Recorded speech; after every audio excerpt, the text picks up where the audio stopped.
World best embryology lab మరియు జిల్ట్రిక్స్ alarm సిస్టాన్ని మొట్టమొదటిసారిగా AP మరియు తెలంగాణలో ఈ నెల 9న ప్రముఖ సినీ నటి స్నేహ స్పెయిన్ దేశానికి చెందిన international senior embryologist Javier Herrera గారు ప్రారంభించారు. ఏ రోజున అనిపించిందా జగన్కి ఎందుకు నెగిటివ్గా వెళ్ళానని? ఇన్నేళ్ళు నేనా? మీకు ఎప్పుడన్నా?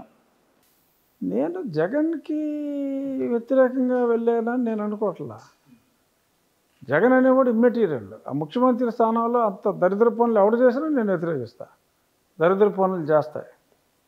రేపొద్దున వైసీపీ ఒకవేళ అధికారం కోల్పోయి అందరూ అన్నట్టుగా జనసేన టీడీపీ అధికారంలోకి వస్తే ఒకవేళ ఇక్కడ అభ్యర్థి ఎవరిలో ఒకళ్ళు ఉంటారు కదా, వాళ్ళ తప్పులు కూడా మీరు ఇలాగే విమర్శిస్తారా? తప్పు చేస్తారు. తప్పు చేస్తారని ఎందుకు అనుకుంటున్నాం? ఒకవేళ చేస్తే ఇప్పుడు తప్పనేది అందరూ చేస్తారు కదా సార్. ఇప్పుడు చేస్తే నేను కూడా ఇతనికి చెప్పే ప్రయత్నమే చేశా. ముందు టైం తీసుకుని చెప్పే ప్రయత్నమే చేశా. ఇది కరెక్ట్ కాదు, ఇది కరెక్ట్ కాదని చెప్దామనే ప్రయత్నం చేశా. మాట వినలేదా? చెప్పనివ్వలేదు. చెప్పి మాట వినకపోతే పర్వాలా, చెప్పనివ్వలా. అప్పుడు నేను కనీసం ప్రజలకన్నా తెలియాలి కదా. కానీ మీరు పార్టీకి గట్టిగా ఫండ్ ఇచ్చేవాళ్ళు అంట సార్. అప్పుడు ఏమలా అవన్నీ ఇప్పుడు అనవసరం కదా. మిమ్మల్ని ఒక బ్యాంకుగా వాడుకుందనేది వీళ్ళు చేసే ఇది ఏదో గతం గత. ఎప్పుడన్నా అనిపించిందా ఇంత సహాయపడ్డా వీళ్ళు కనీసం నాకు ఆ తప్పులు చూపించే టైం కూడా ఇవ్వలేదని? ఏమీ లేదు. ఒకటి అంటే బాధ ఏంటంటే ఈ పాపంలో నేను కూడా భాగస్వామిని అన్న బాధ తప్ప. డబ్బు పోయిందని ఏ రోజు బాధలేదు. డబ్బు పోయిందని ఏ రోజు బాధలేదు. మనం ఆదాయం కోసం కాదు కదా మనం ఖర్చు పెట్టింది. ఏదన్నా ఉన్నా కూడా ఆదాయం కోసం కాదు. అది ఏదో ఒక మంచి జరుగుతుందనే ఉద్దేశంలో ఖర్చు ఎంతకంత పెట్టాం. సో బట్ ఆ బాధ నాకు ఎప్పుడు లేదు. నేను ఏదో చేస్తానని చెప్పాము ప్రజలకి, కళ్ళెదురుగుండా ఇంత దారుణం, ఇంత దోపిడీ జరుగుతుంది. ఆ పాపంలో 0.1% రోల్ అయ్యే ఉండొచ్చు నాది. ఎందుకంటే నన్ను చూసి కూడా ఓట్లు వేసిన వాళ్ళు ఉన్నారు. 100 ఓట్లు 1000 ఓట్లు అన్నది పక్కన పెడితే కొన్ని ఓట్లు అయితే ఉన్నాయి. సో కాబట్టి ఆ పాపంలో నా భాగస్వామ్యం కూడా ఉంది కాబట్టి ఎస్ దానికి బాధపడుతున్నాం. ఈ పాపంలో భాగస్వామ్యం జరిగింది కాబట్టి 2024 ఎన్నికల్లో దాన్ని ఎలా ప్రజలకు చెప్పుకుంటారు? అంటే ఏ పార్టీ తరఫున ప్రచారం చేసి చెప్పుకుంటారు? నేను తప్పకుండా కూటమి అభ్యర్థిగానే ఉంటా. తెలుగుదేశం జనసేన కూటమి యాజ్ ఆఫ్ నౌ. భవిష్యత్తులో భారతీయ జనతా పార్టీ కూడా వస్తుందని అనుకుంటున్నా. ఎందుకంటే ఆల్రెడీ జనసేన భారతీయ జనతా పార్టీతో ఉంది కాబట్టి ఆ కూటమి అభ్యర్థిగానే ఉంటాను నేను. రెండే మెయిన్. ఒకటి ఈ కూటమి, ఇంకోటి యువజన శ్రామిక రైతు కాంగ్రెస్ పార్టీ నా ప్రస్తుత పార్టీ. ఆ ప్రస్తుత పార్టీలో నేను కొనసాగను. నా ప్రస్తుత పార్టీలో నేను వైసీపీ ఎంపీగా ఉంటాం బాగుందా, రెబల్ ఎంపీగా ఉంటాం బాగుందా? ఎందుకంటే నిత్యం వాళ్ళు లేచినప్పుడల్లా మిమ్మల్ని తిడుతూనే ఉంటారు. ఏదో టాపిక్ వస్తే ఏదో టాపిక్ వస్తే ఏదో టాపిక్, ప్రతి టాపిక్లో ఎక్కడో చోట మీరు తగులుతారు, మిమ్మల్ని తిడుతూనే ఉంటారు. వీళ్ళ తిట్లు ఎందుకు నాకు అని అనిపించలేదా? నన్ను తిట్టి వాళ్ళు వైసీపీలో చాలా తక్కువ. నీకు తెలుసో తెలియదు. ఏదో సందర్భంలో తిట్టాలని ఉన్న జగన్మోహన్ రెడ్డి నన్ను తిట్టడు. ఎందుకంటే అతని స్టేచర్ చాలా ఎక్కువ అని అతను అనుకుంటాడు కాబట్టి నన్ను తిట్టడు. నేను నా స్టేచర్కి ముఖ్యమంత్రిగా ఉన్న అతను తప్పితే ఇంకొకటి గురించి నేను మాట్లాడను. అప్పుడప్పుడు ఏదో సజ్జల గారి మాటలు వచ్చినా అది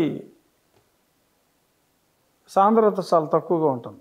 నేనేమన్నాను, సకల శాఖ మంత్రి అన్నా. ఆయన ఎలివేటే చేశా. కానీ అంటే మీరు ఎలివేట్ చేశారని మీరు అంటారు, వాళ్ళు ఏమంటారు అన్ని శాఖలో అన్నీ అనుభవిస్తున్నానా అని ఆయన. ఏమో అంతే, కొన్ని శాఖల్లో ప్రవేశం లేదని బాధ ఉందేమో నాకు తెలియదు. చాలా వరకు శాఖలు ఉన్నాయి ఆయనకి. సో నా టార్గెట్ ఒకటే, నన్ను నిత్యం నోరేసుకుని అందరినీ కోప్పడే నాయకులు ఎవరో కూడా నా గురించి మాట్లాడరు. తలా తోకలని ఉండేవాడుకులు ఎవరో ఉంటారు. ఆ ఊరు పేరు కూడా ఎవరికీ తెలియదు. కొంతమంది ఎవరో ఒకరిద్దరు రెడ్లు ఉన్నారు, ఏదో అఫీషియల్ స్పోక్స్ పర్సన్ అంటే ఆడి పేరు కూడా ఎవరికీ తెలియదు. అలాంటి రిఫ్రాఫ్ నా కొడుకులు ఎవరో ఒకళ్ళిద్దరు ఏదన్నా చిన్న చిన్న ఛానల్స్లో ఏదో అప్పుడప్పుడు మాట్లాడారని ఎవరో చెప్తారు తప్ప ఒక ప్రాముఖ్యత కలిగిన వ్యక్తుల్ని చాలామందిని జగన్మోహన్ రెడ్డి కూడా అడిగాడు నాకు తెలిసి మీరు తిట్టాలి అని. మిమ్మల్ని అడిగారా తిట్టమని? నన్ను కదయ్యా, నన్ను తిట్టమని చెప్పి వైసీపీలో చాలామంది నాయకుల్ని అడిగారు. సో స్థాయి ఉన్న నాయకులు ఎవరో కూడా దానికి ఒప్పుకోలే నాకు తెలుసు. My information might be wrong. చాలా ప్రయత్నాలు చేశారు, బట్ స్థాయి లేని మరీ స్థాయి తక్కువ వాళ్ళు పొద్దున్నే టీవీల్లో అధికార ప్రతినిధులని ఎవరో ఉన్నారు, ఎవరో 2-3 రెడ్లు ఎవరో ఉన్నారు, వాళ్ళ పేర్లు కూడా నాకు సరిగ్గా తెలియదు. వాళ్ళు ఏదో కొంచెం చిల్లరగా మాట్లాడినట్టు తెలిసింది, బట్ స్థాయి ఉన్న వాళ్ళు ఎవరో కూడా మిమ్మల్ని టచ్ చేయరంటారు. అంటే చెయ్యరు అంటలా, చేయరనో అంటలా, నేను చెయ్యలేదు అంటున్నా. ఇప్పటివరకు లేదు. ఆల్మోస్ట్ ఇప్పుడు ఏమన్నా మాట్లాడించుకుంటారేమో, మరీ బతిమాలి కాళ్ళు చేతులు పట్టుకుని. బట్ జనరల్గా ఎందుకంటే నేనేంటో అన్నదే, నేను వీళ్ళకి కనీసం మాట సాయం కూడా ఎవడో అందించడానికి దూరంగా ఉండే రోజుల్లో అప్పుడు ఇతన్ని సపోర్ట్ చేసి నేను దూరంగా ఉన్నా, అప్పుడు ఇతన్ని ఏకవచనంలో సంబోధించి రకరకాలుగా మాట్లాడి జైలు పార్టీ అని ఇంకా బాగా ఎక్కువ తిట్టిన వాళ్ళందరూ క్యాబినెట్లో ఉన్నారు. వాళ్ళే ఫైర్ బ్రాండ్స్. ఎవరైతే అప్పుడు జగన్మోహన్ రెడ్డిని అతిగా తిట్టారో, నేను అతన్ని ప్రేమించే రోజుల్లో వాళ్ళే ఎక్కువగా ఉన్నారు ఇప్పుడు అతని పక్కన. పేర్లు అనవసరం. వాళ్ళ టర్మ్ ఎంతకాలము? అసలు ఈ పార్టీయే ఉండదు ఇంకా నెక్స్ట్ ఎలక్షన్. మొత్తానికి వెళ్ళిపోద్ది అంటారా? ఏంటి అంత నమ్మకం? అంటే సరే, యాజ్ ఎ వైసీపీ రెబల్ ఎంపీగా. రెబల్గా కాదు, వాళ్ళ గొయ్యి వాళ్ళే తవ్వుకున్నారు. ఇక్కడ కేసీఆర్ పట్టినకి అయితే అక్కడ వైసీపీకి పట్టుద్ది అంటారా? రేపు తెలుగుదేశం నెగ్గటంలో చంద్రబాబు నాయుడు గారి పాత్ర ఎంతో, జగన్మోహన్ రెడ్డి గారి పాత్ర కూడా ఆల్మోస్ట్ అంతే ఉంటుంది.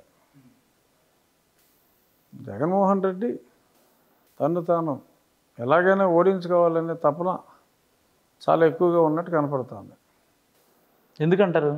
ఎందుకంటారంటే ప్రజల సెంటిమెంట్ ఎలా ఉంటుందంటే, ఒక అమాయకుడిని భరిస్తారు, అహంకారాన్ని సహించరు ప్రజలు ఎప్పుడు కూడా.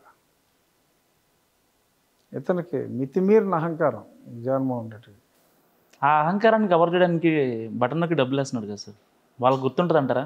బటన్ నొక్కి డబ్బులు వేస్తున్నానని అతను చెప్పింది జనం అందరూ నమ్మారని నీకులాగా పొరుగు రాష్ట్రాల్లో ఉన్న విలేకరులు అనుకుంటున్నారు తప్ప అక్కడ ఉన్నవాడు ఎవడో అనుకోవట్లా. అసలు ఏ స్కీమ్ కొత్తగా ఇచ్చాడు చెప్పు నువ్వు నాకు. చాలా స్కీములు. ఇప్పుడు వై నీడ్స్ ఏపీ జగన్ అంటే ఒక పెద్ద హోర్డింగ్ లాగా పెట్టారు, దాంట్లో చాలా ఉన్నాయి మిక్స్డ్ పథకాలు. ఏముంది, రేపు పొద్దున్న అదే board why country needs Jagan అని కూడా పెట్టుకోవచ్చు, చెప్పుకోవచ్చు. చేసేది ఏంటని చెప్తున్నాను నేను. ఏం చేశాడు అతను? ఒకే ఒకటి కొత్తగా పెట్టిన స్కీమ్ అమ్మ ఒడి అని ఒకటే స్కీము. అదేదో 13,000 ఇస్తున్నాడు, 5 ఏళ్ళు అన్నాడు, 1 సంవత్సరం నీట్గా తప్పించాడు అతని టైంలో ఇవ్వకుండా. అమ్మ ఒడి అని ఒక 13,000 ఇవ్వటం తప్ప అతను ఏం స్కీమ్ ఇచ్చాడు కొత్తగా? ఒక్కటి చెప్పు. జగనన్న విద్యా దీవెన రోజు పేపర్లో వస్తూ ఉంటుంది. అమ్మ ఒడి ఉంది, ఇంకా అదే నా అమ్మ ఒడి కాకుండా అమ్మ ఒడి, రైతు భరోసా, వాహన క్రాంతి, ఇంకా విద్యా క్రాంతి, అబ్రాడ్ వెళ్ళే వాళ్ళకి 15 lakhs ఇవ్వడం కానీ. అదే చెప్తున్నా. విద్యా దీవెన ఎప్పటి నుంచో ఉంది, రాజశేఖర టైం నుంచి ఉంది. అది కాలేజ్ ఫీ రీఎంబర్స్మెంట్ అని పెట్టారు దాని పేరు సింపుల్గా. అది ఆ కాలేజీ కట్టేసేవారు. ఇతనేంటి దాన్ని కాంప్లికేట్ చేసి ఆడి పేరు మీద ఒక టైటిల్ పెట్టుకుని సంవత్సరానికి 3 ఇన్స్టాల్మెంట్లు ఇస్తానని, ఆ డబ్బు కాలేజీకి ఇవ్వకుండా విద్యార్థి అమ్మకిస్తానని, ఇలాగా ఏ స్కీములు పెట్టి బొమ్మలు వేసుకుని బతికేస్తున్నాడు. అది ఎప్పటి నుంచో ఉన్నదే. వసతి దీవెన అని ఉంది, హాస్టల్ ఫీ రీఎంబర్స్మెంట్ అనేవారు అప్పుడు. దానికి ఇలాగే బొమ్మ వేసుకుని పేర్లు పెట్టుకుని బతికేస్తున్నారు. కళ్యాణ అని ఏదో షాదీలకి 50,000 ఇచ్చేవారు. 50,000 అక్కడ సరిపోతే నేను వచ్చాక 1,00,000 ఇస్తానన్నాడు. 3.5 సంవత్సరాలు అడ్రస్ లేడు, ₹1 ఇవ్వాల. సరే, అంటే వైసీపీ మేనిఫెస్టో ప్రకారం సరే అది లాస్ట్ టైంది ఓకే, అంత అగ్రెసివ్గా లేదనుకోవచ్చు. ఇప్పుడు జనసేన టీడీపీది మేనిఫెస్టో రూపుదిద్దుకుంటుంది. సో ఇది ఏ విధంగా ఉండే ఛాన్స్ ఉంటుంది అంటారు? అంటే ప్రజల్లోకి అంత బలంగా వెళ్ళొద్దు అంటారా? ఎందుకంటే ఆల్రెడీ జనసేన ఇచ్చేసింది, టీడీపీ ఇచ్చేసింది. అవి కొంచెం మళ్ళీ మోడిఫికేషన్స్ అవి చేస్తున్నారు. అవి అంటే అంత ఇదిగా, అంటే ఒక పక్క బాబు అరెస్టు, ఒక పక్క వీళ్ళు, ఈ తెలంగాణ ఎలక్షన్స్ కూడా అయిపోయినాయి, ఫలితాలు కూడా అయిపోయినాయి. సో ఈ టర్మ్లో అక్కడ ఎలాంటి స్కీమ్స్ ఉంటే బాగుంటుంది అంటారు? యాజ్ ఎన్ మీరు అసలు ఏ ప్రభుత్వం అయినా కేంద్ర ప్రభుత్వం ఇచ్చే స్కీములకి 40% డబ్బు రాష్ట్రాలు పెట్టుకోవాలి. ఆ స్కీములన్నిటికీ రాష్ట్రం 40% కరెక్ట్గా రిలీజ్ చేసి చేయగలిగితే బోలెడు స్కీమ్స్ ఉన్నాయి, ప్రజలకు మంచి జరిగే స్కీమ్స్. ఇతను ఎంతో ప్రయోజనం కలిగే స్కీములకు కూడా ఈ 40% డబ్బులు కట్టలేక వాటిని ఎత్తేసి పూర్తిగా ఈ పేరెట్టుకుని పేపర్లో సాక్షిలో డబ్బా కొట్టుకునే స్కీముల్లో సగం గవర్నమెంట్ ఆఫ్ ఇండియా స్కీమ్లే. కాదు, గవర్నమెంట్ పేరు రాకుండా ఇతను సొంత డబ్బా వేసి పబ్లిసిటీ చేసుకుంటున్నాడు. పేరు మారిస్తే సెంట్రల్ గవర్నమెంట్ ఇస్తుందా? ఇచ్చారు, మొన్న అబ్జెక్ట్ చేశారుగా, ఇలా ఇష్టం వచ్చినట్టు చేస్తే కుదరదని అబ్జెక్ట్ చేశారు. ఇప్పుడు వాళ్ళు మా పేరు పెట్టుకుండా నేను ఒక పేరే పెట్టుకుంటే డబ్బులు ఇవ్వమని చెప్తున్నారు. ఇప్పుడిప్పుడు కొంత సీరియస్ అవుతున్నారు, చేతులు కాలేక ఆకులు పట్టుకున్నట్టు అయింది. సార్, మీకు రాజ్నాథ్ సింగ్ గారు చాలా సన్నిహితులు, దేశ రక్షణ మంత్రే మీకు చాలా తెలుసు, బాగా తెలుసు, సన్నిహితులే ఉంది కానీ తెలుసు బాగా. అలాంటి మీకే ఎందుకు కొన్నిసార్లు అంటే సెక్యూరిటీ థ్రెట్లు కానీ లేకపోతే ఏం చేస్తాం, పిచ్చోడు పట్టుకుపోయాడు కొట్టాడు, దానికి వాళ్ళకేం తెలుస్తుంది? ఏం చేస్తాం మరి? మన బంగారం మంచిది కానప్పుడు వాళ్ళే ఎవరు, నేనే అనుకోవాలా తీసుకెళ్తారని, తీసుకెళ్ళారు. సరే తీసుకెళ్తే ఏముంది, కోర్టు ప్రొసీడింగ్స్ ఉంటాయి అనుకున్నాం. కానీ ముసుగులు వేసుకొచ్చి నా కొడుకులు అందరూ నన్ను కొడతారని, ఆడు సినిమా చూస్తాడని నేను ఎక్కడ అనుకున్నా? అప్పుడు మీ సెక్యూరిటీ లేరా సార్? అప్పుడు మీ పర్సనల్ సెక్యూరిటీ ఉన్నారు, మా సెక్యూరిటీ ఉన్నారు. వాళ్ళని బయట ఆ బిల్డింగ్కి బయట పెట్టి లోపలికి వీళ్ళ మనుషులు, లోకల్ పోలీసు, కొంతమంది IPS వాళ్ళు వచ్చి ఏదో ఇలాగా ఇక్కడంతా కర్చీఫులు కట్టేసుకుని సివిల్ డ్రెస్సుల్లో వచ్చి గట్టిగా కాళ్ళు కట్టేసి దారుణంగా హింసించి పోయారు.